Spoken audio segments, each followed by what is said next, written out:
You've probably managed some pretty complex projects, right? All that planning, the strategy, the nitty-gritty execution. But what if I told you the single most important project you'll ever manage is your own career? That's what we're digging into today. We're going to take that same super-focused engineer's mindset and apply it to changing jobs. The goal? To make sure your next move is a real step up, not just, a step sideways. Wow, this quote, it just hits you right in the gut, doesn't it? The opium drip of my current paycheck. It's such a perfect way to describe it. That steady, comfortable paycheck can feel so good, but all it's really doing is masking this deep down feeling that you're just not happy. You know it, but that comfort zone is so powerful, it's easy to just stay put. So, the real question is, how do you snap out of it? How do you break free from that inertia? Okay, so the very first step is making a shift from being a passive job seeker to an active one. You know what passive is? It's scrolling through LinkedIn on your lunch break, kind of half-heartedly looking, hoping some miracle job just falls into your lap. But active searching? That's when you make a deliberate, conscious decision. Okay, it is time for a real change. And trust me, this is more than just a mindset thing. Hiring managers can smell the difference. They can tell when you're just window shopping versus when you're seriously ready to buy. So that brings us right to our first section, the wake-up call. How do you actually know when it's time to make that jump from passive to active? Well, it all starts with learning to spot the signs, the red flags, that your current job just isn't cutting it anymore. All right, this is where we get real. I want you to be honest with yourself for a second. As we go through these warning signs, just ask yourself, how many of these sound a little too familiar? Seriously, this little self-check is probably the most important first step you can take. And look, these aren't just about having a bad day or not liking your job. These are deep, structural problems. If you don't believe in the product, how can you do your best work? If the business plan is basically hope for a miracle, you're on a sinking ship, my friend. Not learning anything new?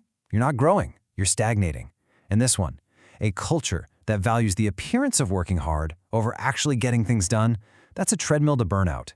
Every single one of these points to a major issue with the company itself. In this quote, it is the absolute perfect example of one of those fantasy business plans. This is a real line, by the way, from companies that, well, let's just say they don't exist anymore. If the logic behind your company's profitability sounds anything remotely like this, it's not a red flag. It is a giant 5-alarm fire with flashing neon lights telling you to get your resume out there, like yesterday. Okay, so you've seen the red flags, you've had the wake-up call, and you're ready to start an active search. So let's dive into part 2, your search strategy. Because the goal isn't just to find another job, right? It's to find a better job. And here's a super simple but honestly incredibly powerful way to do that. Before you even look at a single job ad, you're going to define what better actually means to you. First, make a list of all the negatives you want to get away from. Is it a micromanaging boss? A commute that makes you want to pull your hair out? Write it down. Then make a second list, all the positives you want to add. More responsibility, a chance to learn that new software. Now you have your personal checklist. You can actually measure new jobs against this list instead of just reacting to whatever recruiter messages you on LinkedIn. So you've got your checklist. Now, where do you actually spend your time looking? This chart tells a really important story. See that low bar? That's blind applications. Just firing your resume into the void. It feels like you're doing something, but it's really the least effective way. Your absolute best bet, that high bar, networking. A personal referral from someone who already works there is like a golden ticket. It instantly puts you at the top of the stack because you've got built-in credibility. Now listen up, because this might be the most important rule in this entire guide. I'm going to say it plainly. Do not stop your job search until you have a signed, written offer in your hand. A "we'd love to have you" from the hiring manager is not an offer. We're just waiting on final approval email is not an offer. Nothing is real until you have that piece of paper. I've seen it a million times. Budgets get frozen, priorities change, a reorg happens, you name it. Keep all your options open until that ink is dry. Awesome, your strategy worked. You landed the interview. Now we're into section 3, the interview gauntlet. And the most important thing to remember here is that this is a two-way street. It's not just an audition for you. It is absolutely your chance to interview them and figure out if this company is actually worth your time. And being prepared is everything. Asking these questions before you show up isn't being needy, it's being professional. When you ask for an itinerary, you can look up your interviewers on LinkedIn and know who you're talking to. Asking about the dress code means you won't show up in a suit when everyone else is in jeans.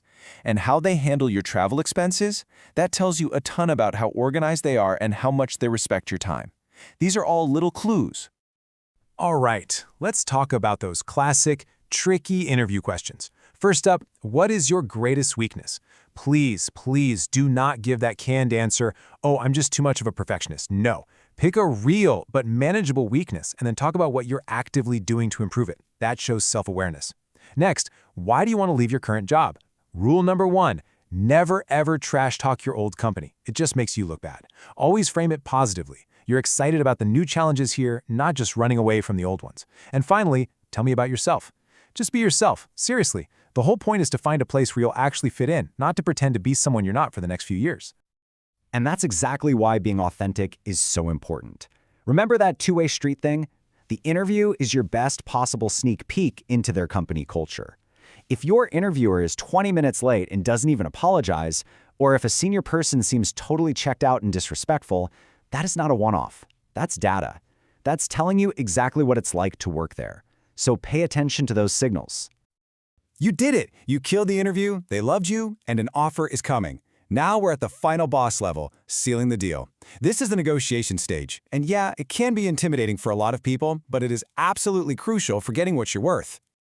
And here is the absolute #1 secret to negotiation. You have to be willing to walk away. The second you decide, I have to have this job no matter what, you've just given up all of your power. That's why the best time to look for a job is when you already have one. Your current job is your ultimate safety net. It gives you the confidence to ask for what you deserve because you know deep down that you'll be okay if they say no. So when you're negotiating, what are you actually talking about?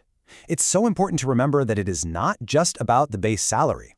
You've got to look at the whole picture, the total compensation package. The salary is a big slice, for sure.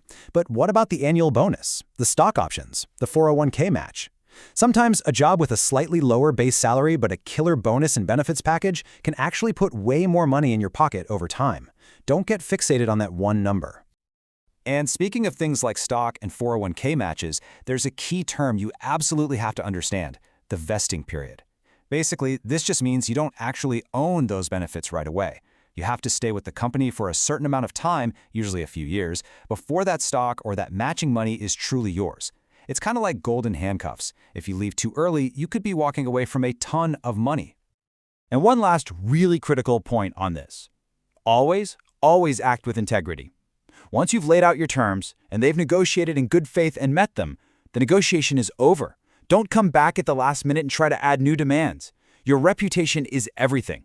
The professional world is way smaller than you think, and people remember stuff like that. A good reputation will open doors for you for the rest of your career. Which really brings us full circle back to where we started. Think about it. We pour so much energy into managing projects at work, hitting deadlines, making sure everything is perfect. But we often forget about the single most important project we'll ever have, our own career. So I'll just leave you with this question. Are you really managing it? Are you giving your own professional life the same strategic focus you'd give to your most important assignment at work? Because at the end of the day, your future really does depend on it.